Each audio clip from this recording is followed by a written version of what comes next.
Agora nós vamos ter aqui a presença do professor Paulo Mozânio Teixeira Duarte, certo? Nosso grande mestre aqui, né? A quem a gente tem muito respeito e admiração, certo? E que falará sobre a obra do professor Edvar Lopes, A Identidade e a Diferença. Eu chamo ele aqui para vir compor a mesa.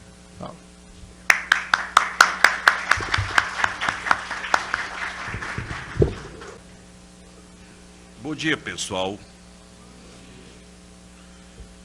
Bom, eu em primeiro lugar, agradeço ao pessoal do Semiossi, né? Professor Dr. Ricardo Lopes e professor Dr. Américo Saraiva, pelo convite a mim feito para falar de uma das obras do professor Edvar Lopes. E aqui faço questão, em primeiro lugar, de salientar a figura do homenageado, professor Dr. Edvar Lopes, né, cujas obras eu acompanho desde que elas foram lançadas, pelo menos eu julgo que as acompanho, né, já que o fluxo delas, né, é um tanto grande, né, mas eu, toda vez que as vejo, eu as compro para digeri-las e para apreendê-las e para aprendê-las. Começarei falando da obra do professor Dr. Edvar Lopes, chamando a atenção para o fato de que, para mim, dentre as obras que foram dadas a lumen por ele, para mim, no meu modo de ver, é uma das mais alentadas que eu já vi. E essa obra do professor Edvar, além de alentada pelo espectro que cobre, ainda tem outras características. Ela digamos, oferece uma visão ampla que desemboca no estruturalismo, desfaz mitos, mas mitos de má qualidade, né? Porque há o bom mito e o mau mito, né? E o mau mito sobre o estruturalismo, sobre o formalismo estrutural, talvez o termo nem seja formalismo, né? E faz com que aqueles que leem tenham uma visão mais realística sobre a figura emblemática de Ferdinand de Saussure, né? É uma obra que cobre a semiolinguística, né? E mostra que esses primeiros passos de Ferdinand de Saussure, né, no estudo dos anagramas, né, dos anagramas sobre os quais eu talvez fale, mas eu posso, ao final, só mencionar, atrás de palavras-temas, já prenuncia o formalismo russo e mostra um Saussure preocupado com o discurso, né? E mostra um Saussure também incursionador nos estudos da língua, né, e das motivações textuais. E que essa fama, diga-se de passagem, essa fama, má fama que anda por aí sobre um Saussure formalista, não tem razão de ser, né? Advém de uma leitura equivocada do mestre de Genebra, né? E somente uma pessoa do porte de Edvar Lopes tem sido capaz de desmontar esse mito e mostrar um Ferdinand de Saussure mais amplo, né? E capaz de fazer incursão no texto e fazer, digamos assim, cortes epistemológicos capaz de construir o objeto. E uma das principais características da obra de Ferdinand de Saussure é o primado da semelhança e da diferença, e muitas pessoas acham que esse primado, né, baseado que o sistema da língua gira inteiramente ao redor das semelhanças e diferenças, contém uma contradição. Me lembro até de uma passagem do livro do professor Edvar, aqui mesmo, em que se diz que isto aí há uma contradição. Quando não é, é dialético. É a semelhança na diferença. Certo?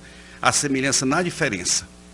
Porque, depois eu explicarei, se Deus permitir até lá que eu chegue. Bom, eu vou me permitir apresentar a obra, primeiramente de modo panorâmico, né, para depois chegar onde eu quero, né, do capítulo 3, se depois der certo eu faço, digamos assim, umas indicações, né, para que vocês possam depois ter acesso à obra, a fim de poder, né, verificar com mais tempo, e não dentro dos limites desse tempo que aqui se faz, né, digamos assim, para que vocês possam ter ideia do alcance da obra. A obra do professor Edvard começa com a semiolinguística geral de Ferdinand de Saussure, né? E remete àquela frase do mestre, em que se fala de uma semiótica, de uma semiologia, né? Pode-se então conceber uma ciência que estude a vida dos signos no seio da vida social. Ela será uma parte da psicologia geral, e aí vai. Daremos a ela o nome de semiologia, do grego semeion, signo, né? E começa com a revolução estruturalista, né? E subdivididas, depois o professor incursiona em a semiolinguística geral de Ferdinand de Saussure, e aqueles que gostam muito dos estudos literários, dos estudos de texto, eu recomendo, né, humildemente, que leiam com atenção essa semiolinguística e o estudo dos hipogramas, dos anagramas e do manequim. Não, manequim aqui não é no sentido de objetos foi só um termo metafórico que o Ferdinand de Saussure usou para que, digamos assim, os pedaços de sílabas depois recomponham a totalidade, que é esse manequim, né? E vocês vão ver a maravilha, porque isso depois, talvez eu esteja errado, esteja presente ou se faça presente intencionalmente ou não sei, na obra de Jacobson, né? Com a função poética da linguagem. Depois disso, na mesma obra, né, fala-se do método histórico comparativo e os neogramáticos, Jung gramática, né? E depois, uma obra fundamental, embora pequena, curta, mas primordial, e eu fiz questão de ler com muita atenção, está bem anotada até fixar na memória, que é sobre o coeficiente nasal, né? Um método, né, em que o professor didaticamente e percussientemente, digamos assim, apresenta, né, uma coisa que sempre me chamou a atenção, que é o que seria esse coeficiente nasal, né? E como é que Ferdinand de Saussure chegou algebricamente a esse coeficiente, né? Diga-se de passagem, só en passant, né, que esse coeficiente nasal foi tirado por método puramente algébrico, hipotético dedutivo, né? E ninguém sabia desse tal coeficiente, nenhuma língua tinha esse coeficiente, mas ele fez por asteriscos, hipóteses, né? Até que, em determinado momento, né, lá na Anatólia, descobriu-se uma língua que possuía, né, as características deste coeficiente nasal, que era o hitita, né, as laringais, né? Então, esse método baseado na quarta proporcional, todo algébrico, matemático, né, daquele tipo, A sobre B igual a C sobre D igual a E sobre F, desse modo, né, previu que haveria uma espécie de coeficiente que unificaria os três zeros, né, o zero, o O e o E, e depois as líquidas, a líquida e o ré, né? Chegou a isso aí. Não sei se vai dar tempo, mas porque eu preciso fazer um recorte a partir disso aqui. Depois disso, a semiologia da poesia, né? Depois a formação do pensamento científico no século XX, a seguir o formalismo russo, a obra de Vladimir Prop e Bakhtin, o formalismo tcheco, o estruturalismo semiótico francês de Lévi-Strauss, eu não sei como pronuncia, se é Lévi-Strauss e Barthes e Bremont, né? Como é? Vocês viram que a obra é alentada, né? No sentido de que está cheia de alentos, né? Fôlego, né? E é difícil, se não impossível, uma pessoa fazer uma exposição da obra neste percurso, sob pena de apresentar uma visão pobre da mesma obra. Por isso, eu decidi fazer um corte, e esse corte baseia-se na identidade, na diferença, né, que, no meu modo de ver, tem viés, né, fenomenológico, né, ainda que haja, digamos assim, ainda que não se saiba se Ferdinand de Saussure leu ou teve acesso a Edmund Husserl, né, mas existem coincidências, né, mas eu vejo certo parentesco da obra de Ferdinand de Saussure com a fenomenologia de Edmund Husserl, né, com a questão das regiões ônticas e a questão da percepção, né, com base na qual se forma o objeto. Todo mundo sabe que no curso de Linguística Geral, começarei agora, todo mundo sabe que com base no curso de Linguística Geral, existe uma frase emblemática que diz: é o ponto de vista que cria o objeto. Então, ninguém assim ainda verde dá o devido valor a esta frase. Mas essa frase, no meu modo de ver, é a de maior importância, se não uma das de maior importância no curso de Linguística Geral. O ponto de vista cria o objeto. O que quer dizer isso? Nós não podemos compreender, e foi assim que eu li o seu livro, professor Edvard, com muito prazer, né? Foi uma honra ler esse seu livro, né? E aí eu também estou tirando as ilações e fazendo dele o meu contralivro, né? Eu até me lembro do seu Fundamentos de Linguística Contemporânea, né? Que eu li todinho na graduação, né?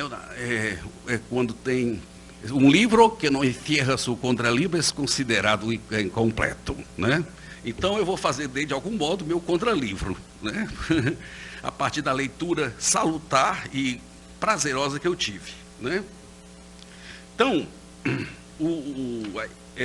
esse ponto de vista cria o objeto, é passado ao largo, e as pessoas não se dão conta do significado dessa frase, que de algum modo é de natureza fenomenológica, né?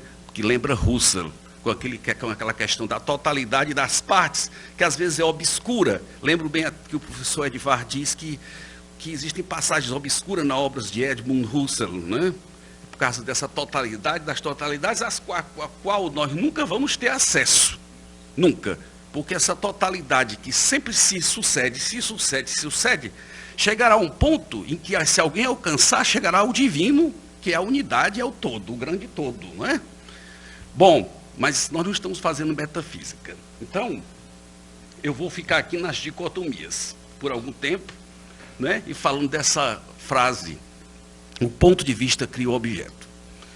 Porque nós, pelo aparelho cognitivo que nós temos, perceptual, nós somos incapazes de ter acesso à totalidade. Eu digo a totalidade, que é a unidade mesmo. A unidade como uno, não são os uns. Eu, o Américo, o professor Edvard, o Ivan Telmac, a professora Mônica, não. É a totalidade mesmo das coisas. Nós não temos condições. E mesmo de um objeto, nós só temos condição de ter um aspecto dela. Inclusive, não só Saussure, como Peirce chamou a atenção para isso, né, através da teoria dos interpretantes. Objeto, né, signo, interpretante. E assim, num deslizar contínuo, né, lembrando até Lacan, o real resiste. Resiste, resiste. Quanto mais você avança, esse real enervado, né, o Merleau-Ponty, ele recua, recua, recua, recua, recua, e nunca vamos ter acesso a ele. De forma que, como disse um dia um psicanalista para mim, este real é apenas algo que se nos oferece, mas ao qual nós nunca vamos ter acesso. Então,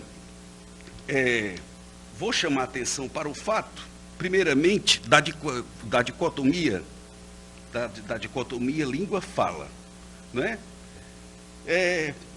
O Saussure, baseado nesse como é que a gente chama, nesse ponto de vista de que o objeto constitui-se a partir de um ponto de vista, né, constrói a primeira grande dicotomia, língua e fala, né, língua e fala, e com base nesse construto dual, né, ele dá primazia à língua, mas sem descurar da fala. As pessoas pensam que a fala é descurada, mas quem fez uma leitura atenta verificará que a fala não é descurada. Inclusive, aqui, o professor Edvar Lopes chama a atenção para isso, mostrando, né, que o eixo sintagmático, que é o eixo de contínuas combinações de frases infinitas, né, também é levado em conta. Um linguista dinamarquês, que vocês devem conhecer, porque eu cito muito nas aulas de formalismo, o Hjelmslev, chama a atenção, e é interessante que o enfoque que ele dá é de um homem que fez assim uma leitura quase ou se não platônica, no sentido bom da palavra platônica, né? Forma, né? Dessa dicotomia, de língua e fala, né? E mostrou uma isomorfia dos planos. Você tem o sintagma, tem o paradigma, tem a relação et, a relação out, né? Ou e, né? O interessante é que vocês, se forem ler os prolegômenos aos quais o professor Edvar Lopes remete, vocês vão ver que as dicotomias, aqui, os dois, são submetidos às mesmas coisas, só que com nomes diferentes. E eu não vou poder falar disso aqui, né? Porque simplesmente o auditório pode sair em parte, porque é muito abstrato e eu teria que escrever e dar uma aula de formalismo para vocês. Mas foi interessante essa incursão do professor, porque chamou a atenção de que não há um fosso entre língua e fala. Uma é condição para a outra existir, né? E eu achei interessante do professor, no livro do professor, que há um discurso que precede outro discurso. Essa frase, eu prestei a devida atenção a ela, eu estou emocionado com essa frase, né? É um discurso que precede outro discurso. Mas a mudança se dá, né, na língua, porque a fala, diz o professor, é um ato de enunciação, né? Eu acho que eu estou interpretando bem sua obra. A fala é o ato de enunciação. Lembra-me bem, né, que o professor Eugênio Consério, que fez algumas leituras, né, algumas interpretações, que fala das várias interpretações de fala do curso de Linguística Geral, e mostra que existem várias leituras, e uma delas que é do falar concreto, né, língua, sistema e falar concreto, não pode ser digna de estudo, uma vez que não há ciência do indivíduo. Não pode haver ciência de um ente, né? Existe ciência de uma certa totalidade. É claro que se nós aumentarmos essa totalidade, engrenarmos em outra, mas sem a ilusão de alcançarmos a totalidade final, né, nós vamos ter, enfim, né, cada vez mais um sistema fractal, em que as coisas avançam, de modo que também nosso modo de ver vai aumentando, certo? Então eu quero chamar a atenção de que não há um fosso inelutável entre sistema, entre língua e fala. Há um discurso que precede outro discurso, né? E a mudança se dá na língua. Mesmo que o falante, por exemplo, quando a gente estuda linguística histórica, ele tenha influências de superextrato ou substrato ou qualquer coisa, isto é trazido para a fala, é incorporado na fala. E a partir disso, aquilo faz parte do sistema, vai fazer parte do sistema da língua. A mudança se dá pela absorção dos outros falares. E quando isso entra nos falares dos indivíduos e se diasporiza, se dispersa, acaba fazendo parte da língua também. Vocês entenderam, né? Ou seja, e os substratos, e os superestratos, mesmo isso, né, não entra na língua como um sistema abstrato, como um sistema coletivo. Entra no falar dos indivíduos, repito eu, para depois entrar no sistema da língua e ficar coerente com esse sistema. Certo? Agora, não vale a pena. Agora, não é de se descartar o discurso, né? Essa frase do professor, o discurso precede outro discurso, me chamou a atenção. Ontem eu estava lendo, é bom, né, fazer esse diálogo entre os até o diálogo está aqui, do Bakhtin, né? Esse diálogo, porque eu estava lendo o livro do Lacan, do Joel Dor, né? E vi também essa mesma coisa. Eu disse, tem alguma coisa nesse estruturalismo que parece que é unificado, né? Quando diz que na cadeia de significantes, uma cadeia que remete a outra cadeia, né? Um discurso que remete a outro discurso, né? Na prática de análise, né? Na parte de análise do divã, na parte teórica, né? Outra coisa importante a ressaltar é que Saussure não descartou um estudo da fala, né? Mas deixou claro que a primazia, eu estou ressaltando, para chegar em diacronia e sincronia, ela é de suma importância, e não é para ser jogada fora, entendeu? Por quê? Porque e aí vocês vão saber ao ler o livro do professor Lopes. Porque a parole não é frase. Muita gente erra porque pensa que ao estudar o saussurianismo, está estudando, quando estuda o eixo sintagmático, apenas a fala, apenas uma frasezinha para quebrar sintaticamente. Isso é empobrecer o mestre de Genebra. Na verdade, a oposição, né? A oposição entre língua e fala, né?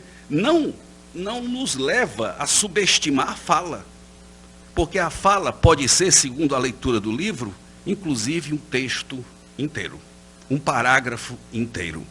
Então vocês já veem por aí, e isso porque o professor manuseou outros livros que não apenas o curso de Linguística Geral, tão divulgado, né? Mas muitas vezes mal interpretado, né? Embora a melhor versão, segundo o professor diz, aqui é do Túlio de Mauro, né? Do italiano, né? Bom, eu estava onde, hein, gente? Na língua e fala, certo?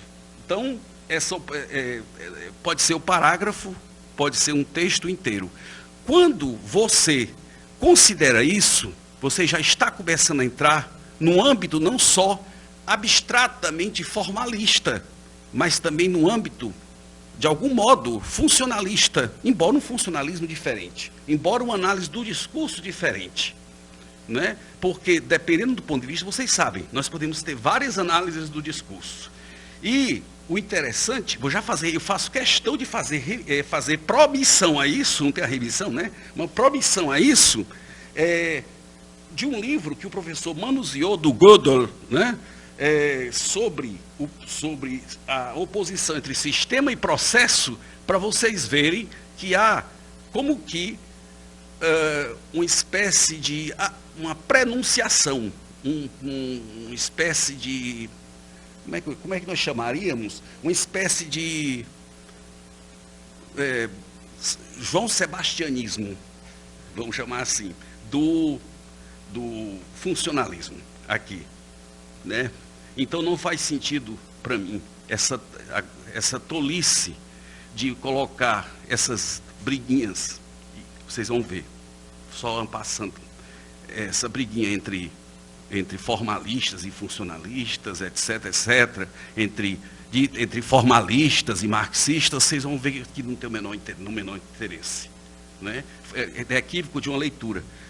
E essa leitura é equivocada mais ainda, porque não sei se foram os editores ou os discípulos de Saussure, né, que fizeram uma besteira daquela, que o professor remete aqui a questão da árvore, do diagrama, e a questão do cavalo. Parece que tem um cavalinho lá também, né? Foi Bali. Eu fico... Pro pop, né? Eu fico triste, sabe? Porque o Bali é pai de uma estilística, ainda que no meu modo de ver seja uma estilística pobre, muito pobre e aí toda misturada. Tem sociolinguística, tem tudo lá dentro, né? Mas eu gostava do Bali. Bom, mas depois que eu vi aquela árvore e sabendo de sua boca, né? Exora tua, né? Que realmente isso aconteceu, eu fico muito triste. É sinal de que o Bali não entendeu o signo linguístico. E aquela coisa, aquela ambição de um signo afetivo, né? Uma aura conotativa de natureza afetiva, é sinal de que não foi muito bem entendida a questão do signo linguístico, né? Porque, de algum modo, essa questão da, aspas, afetividade do signo já pode ser muito bem incorporada ao formalismo. Não há necessidade de criar uma estilística daquele jeito, como se fosse uma estilística amputada, né? Ambiputada, né? Cortada, né? Uma vez que o próprio Cosério notou que aquela estilística pode fazer muito bem parte do sistema da língua, sem precisar criar uma estilística dos diminutivos, dos aumentativos, etc, etc, etc. Não precisa daquilo, né? Então, quando vocês virem meninos que estão fazendo básico, aquele cavalo, vocês fiquem assim, de orelha em pé, porque ali, aquele cavalo, o próprio Humberto Eco, no Tratado de Semiótica, chama a atenção para aquilo dali, né? Ele só educadamente diz que aquele cavalo não é o conceito de Ferdinand de Saussure. Não é sequer o objeto, entre aspas, que o objeto também é um signo. Porque o objeto também é visto por um ângulo de ver, por um modo de ver. Estou cada vez mais assim, apaixonado por isso, viu, gente? Então, aquele cavalo, gente, é também um signo. A árvore, segundo o professor Lopes deixou claro, né, é também um signo. Então, signo de natureza visual, que é tradução de um signo de natureza verbal, que pode ser muito bem o latim, cavalos, latim vulgar, ecos, latim clássico, e assim por diante. É a maior burrice aquele cavalo. Bom, outra coisa que me chama a atenção é a sincronia e diacronia que o pessoal não entende. Saussure descartou a diacronia. Como pode um homem que veio da escola de Leipzig, como é que pode um homem que fez, segundo eu pude ler as primeiras páginas do Identidade e Diferença, que fez um maravilhoso mesmo, Ricardo, um maravilhoso trabalho, né, no Memoires, né, sur le voyelle de langue européenne, né, já prenunciando algebricamente, matematicamente, né, como que descobre de antemão um planeta, que ainda não está à vista do telescópio. Como pode um homem desse, que já prenunciou o estruturalismo mesmo dentro do historicismo, como pode um homem desse descartar, né, estupidamente, perdoe-me a expressão, a diacronia?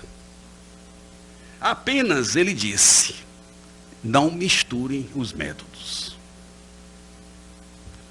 Assim foi minha leitura. Não misture os métodos.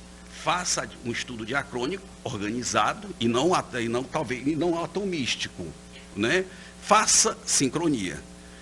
Mesmo que agora venha uma tal de pancronia. E aqui eu faço questão de fazer meu contralivro com o professor Edivar, com inspiração.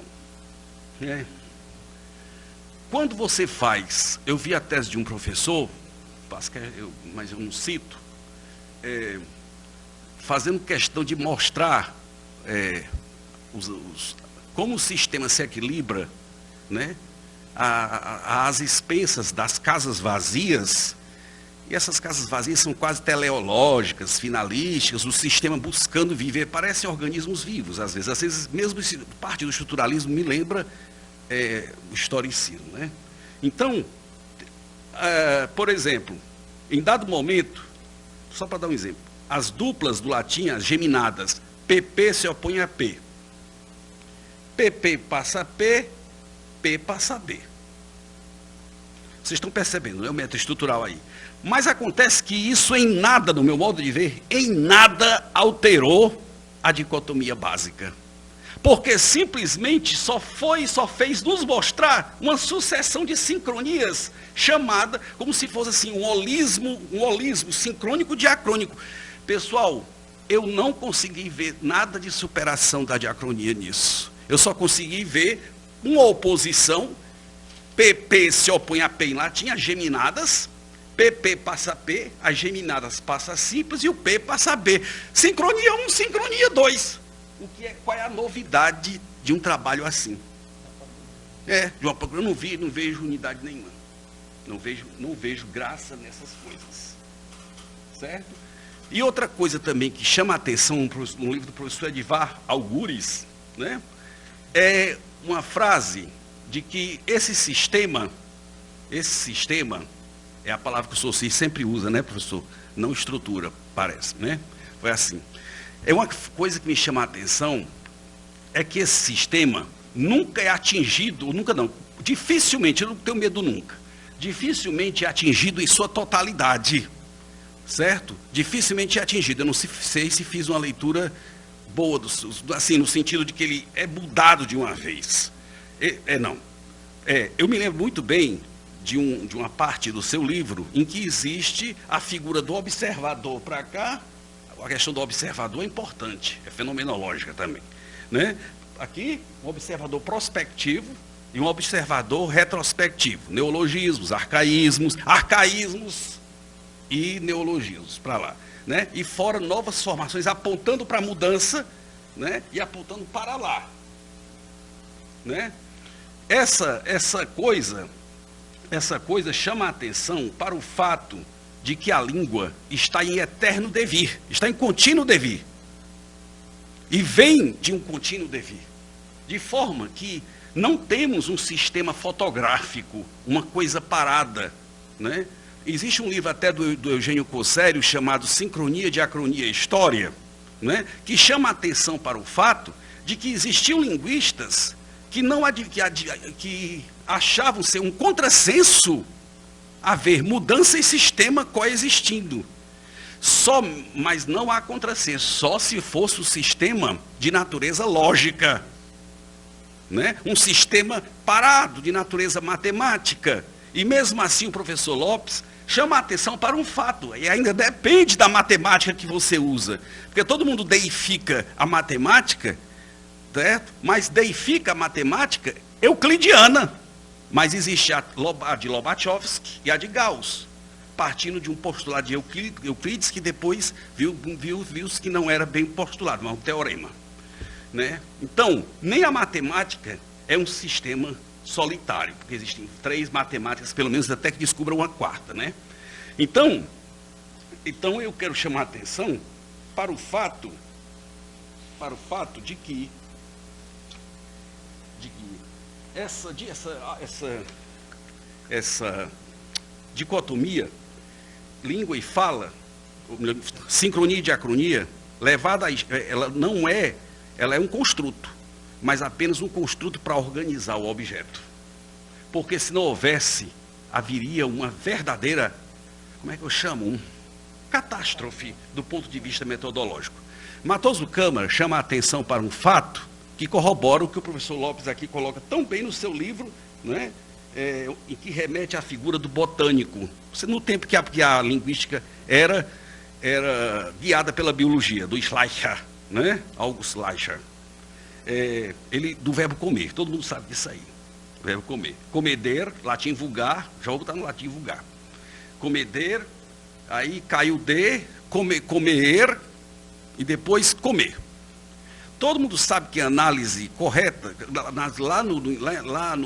na sincronia passada, era comer, não, era com prefixo, né? Ed, radical, parente do verbo to eat, historicamente falando, né? O vogal temática, dentro do latim vulgar já, porque no latim clássico não, seria zero a vogal temática. Bom, até aí tudo bem. Quando vem para o português, não tem mais sentido. Olha o absurdo da mistura e vejo razão de ser nessa defesa em que se baseia o professor Lopes, né, e fazendo diálogo com o Eduardo Prado Coelho. Se você for fazer, né, essa mistura, acaba-se o princípio das identidades e diferenças e fica um caos, uma vez que nós temos o verbo beber com radical, esse verbo saber com radical, mas nós temos o verbo comer com um prefixo.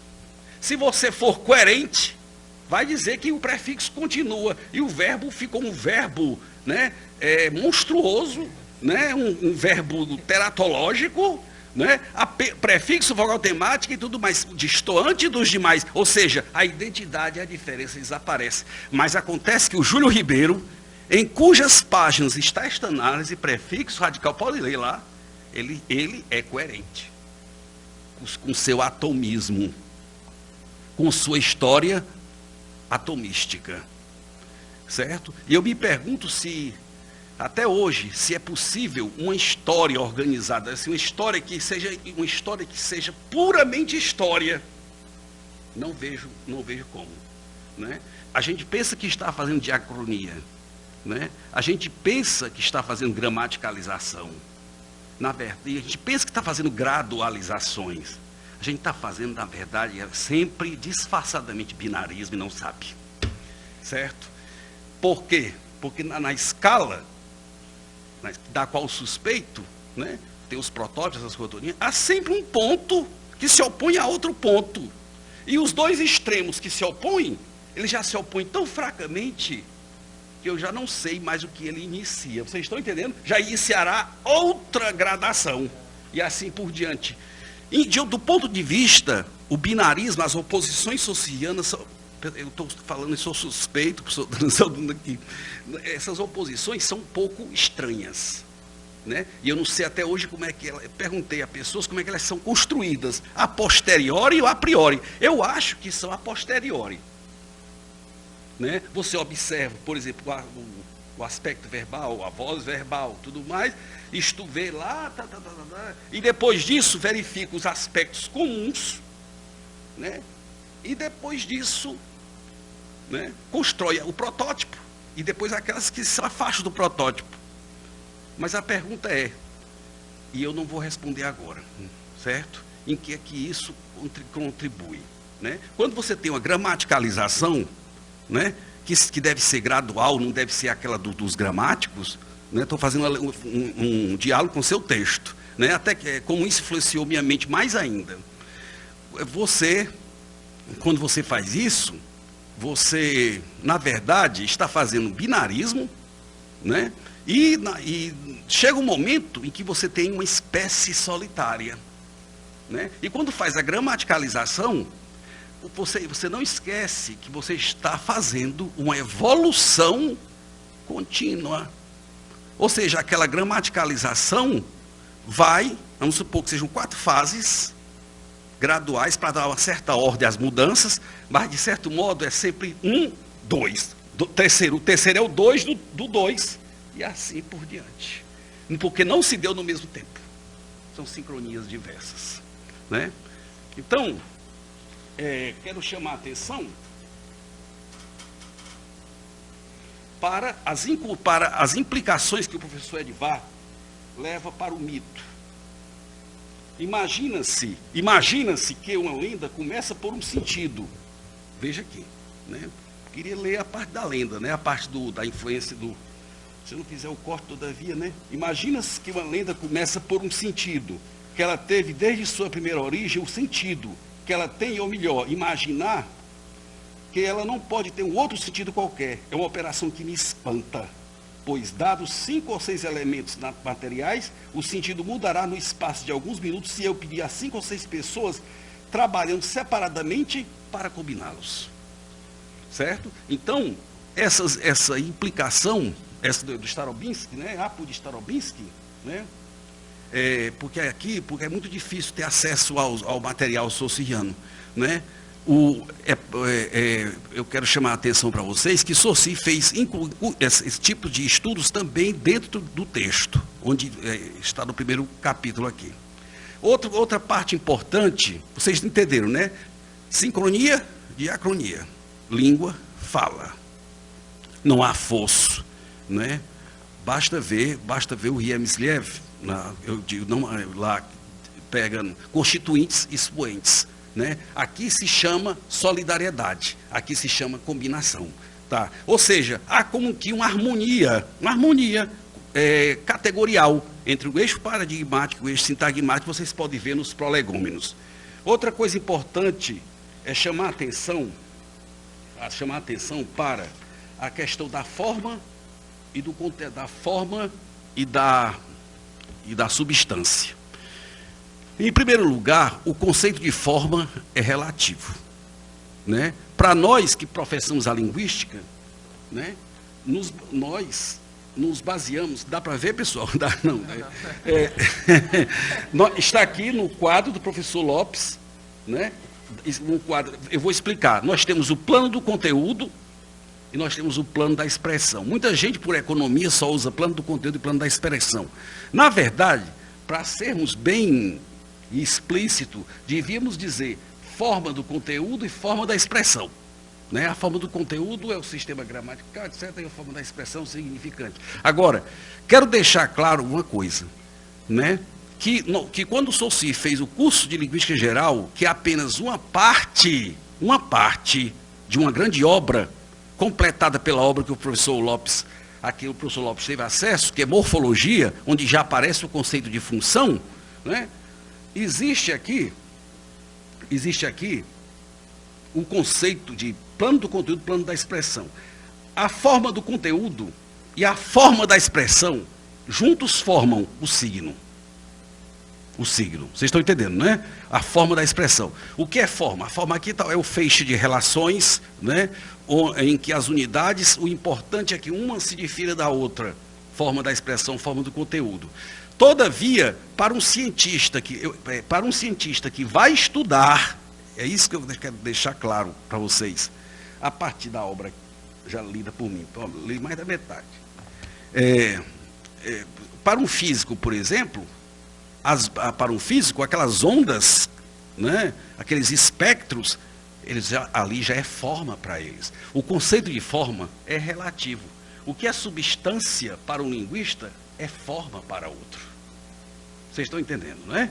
Então, por exemplo, o próprio pensamento, né? Eu me lembro muito bem de uma metáfora que Ferdinando Saussure faz no curso de Linguística Geral de Natureza Poética, né? O vagalhão, né? Dos sons com o pensamento e...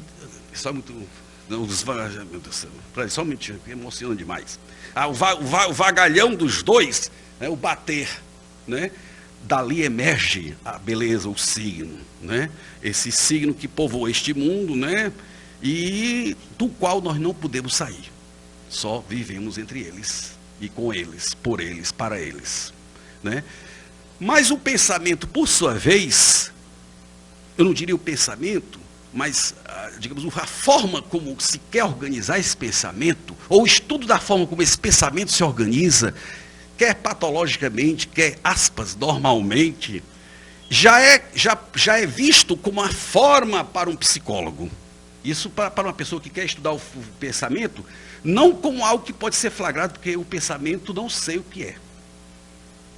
Certo? Mas a gente só vê o processo do pensamento. Porque processamos sempre, nunca há um pensamento produto.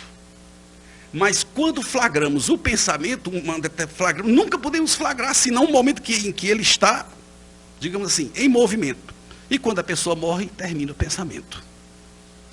Então, e o que é o pensamento para o psicólogo? Esse pensamento organizado, ele também é uma forma. Pelo menos enquanto você estuda o processo do qual ele emerge. Vocês estão entendendo, né? Estou querendo dizer? Porque eu me lembro bem de uma frase de Matoso Câmara que ele diz, nosso mundo de vontades, volições, etc., falando dos semantemas, né? Então, para uma pessoa que quer estudar o modo de pensar, como se opera um pensamento, ali nós já temos semiose. Mas porque o mundo já vem interpretado pelo pensamento, mas ele é codificado na linguagem, na língua, melhor dizendo, na língua de cada um. Né? Eu não sei se eu me fiz entender. Né? Então, o que é forma para alguém, para o estudioso, pode não ser para outro estudioso, porque é sempre uma perspectiva. Né? Então, 20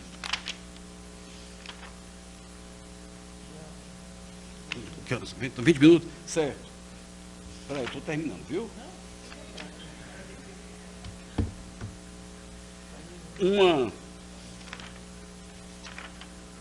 Uma outra coisa, sim, forma e substância, significante, significado, todos vocês sabem, mas o importante é chamar a atenção para o fato do arbitrário. Existe aqui uma passagem que interpreta bem, frater Pauli, fra amari, né, do latim, poela, vai menina. Aí as pessoas podem dizer que isso aqui é descontínuo, mas na verdade são derivados do arbitrário. Na verdade isso só vem provar que Saussure tem razão. São as mesmas entidades fônicas, entre aspas, nunca é a mesma. São só, assim, parecidas, né? Mas com significados distintos, porque estão em distribuição distintas. Entendeu? E o conceito de distribuição é muito importante, porque advém, né, professor Lopes, do conceito de linearidade do significante. Né? Aquela linha do tempo. Então não adianta dizer, não é, porque temos frater Pauli, irmão de Paulo, e temos poela. Vai, menina. Sim, mas com significados distintos, porque a distribuição é distinta. Não é? Uma depois de um substantivo, marcando genitivo, e a outra marcando vocativo, né? etc., etc., por questões contextuais. Bom, terminarei na hora, prometo. Eu devia ter feito mais um corte. Bom, para terminar, né, eu queria chamar a atenção para uma coisa. Eu queria muito que vocês, nessa pré-eleçãozinha que eu estou fazendo, para a qual eu fiz um corte, eu estou até apresentando como aula, para vocês verem que eu repito muito, mas é porque eu nunca paro de dar aula. Né? Mas eu queria que vocês fossem impulsionados a rever um Saussure diferente. Um Saussure que foi um precursor de um estudo de texto, né?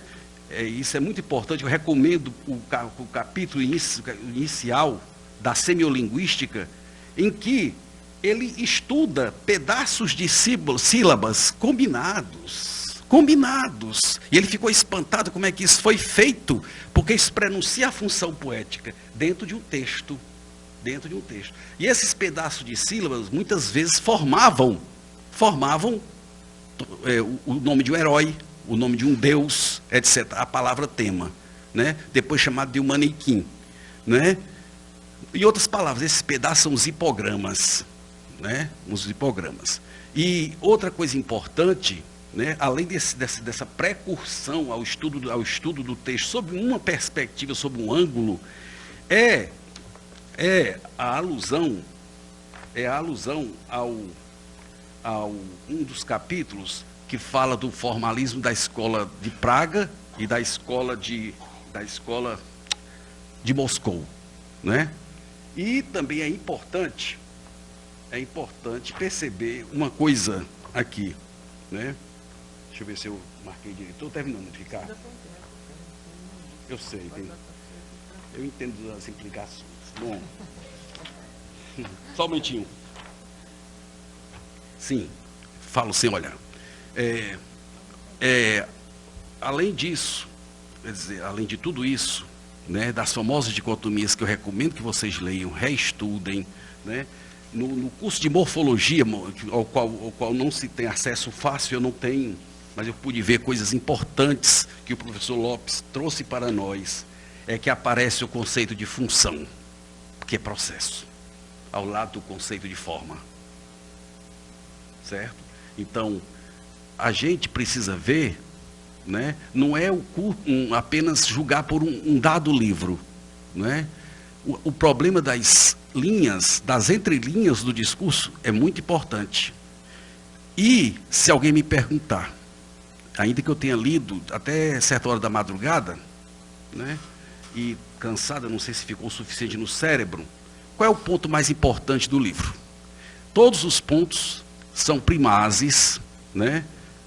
Eu vou adotar grande parte disso aqui na graduação, né? Claro que não vou xerocar, não, eu vou só digitar, né? Digitar. E eu diria que o ponto alto, entre os pontos altos, é a parte relativa a esses estudos textuais. Belíssimos. Belíssimos. Esses hipogramas, esses anagramas, né, são belezas. Né? E para mim, né, que gosto dos simbolistas, para mim a verdade é a beleza, né? Já que nós não podemos ter acesso à verdade, né, certo? A beleza é a verdade, a verdade é a beleza. E essa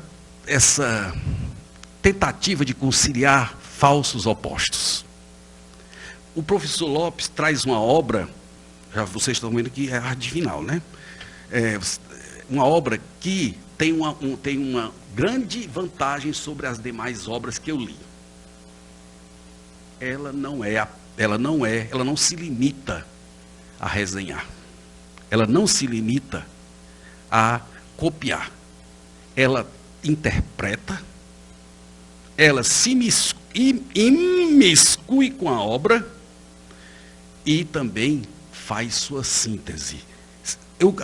Existe uma parte aqui, que eu não consigo encontrar, era ela que eu queria ver, em que existe um gráfico que mostra, né, uma síntese feliz que ele fez entre Mikhail Bakhtin e os formalistas russos. Existe uma briga, cuja essência eu não entendo, entre os formalistas e o pessoal que segue o Bakhtin. E o professor Lopes, magistralmente, mostra que essa contenda não tem razão de ser. Um leu o outro errado. Não viram que se tratava de ponto de vista. E mais, se você está estudando, por exemplo, Camões, certo? Ainda que você faça um estudo da literariedade, essas coisas todinhas, você não pode também deixar de ver a época, a situação, você não vai entender personagem nem nada. Mas você não pode abandonar a questão da literariedade. Você não pode abandonar a questão do que faz aquela obra de arte ser arte. Vocês estão entendendo? Ou seja, ele leu o Mikhail Bakhtin, certo? Coloca como um marxista de ponta, depois coloca Ferdinand de Saussure, obsessão, peraí, depois coloca os formalistas, e tenta fazer um diálogo, essa palavra tão, né, forte hoje em dia, um diálogo entre os dois. E no final faz um gráfico interessante que eu gostaria de localizar. Vá procurando enquanto termina. Entendeu? Então, certo, eu sei. Então tenta fazer esse casamento e mostra que se trata de falsa interpretação de ambos os lados. E mais interessante, para concluir, é neste casamento que deu certo, através da leitura de uma pessoa que interpretou, não apenas resenhou, não apenas resumiu, mas que interpretou, repito, e fez sua crítica, fez sua síntese, seu contralivro, é mostrar que os dois estão juntos. Estão juntos. O Vladimir próprio, né, que ele cita, não deixa de ser marxista, porque fez as análises dos contos maravilhosos, etc, etc. Né?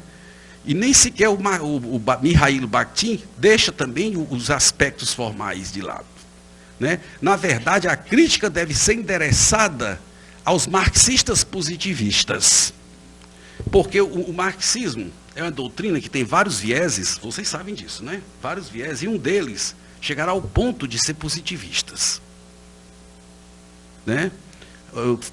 Eu tinha lá em casa um livro, só para corroborar as palavras do professor, quando ele fala desses marxistas de produção em escala,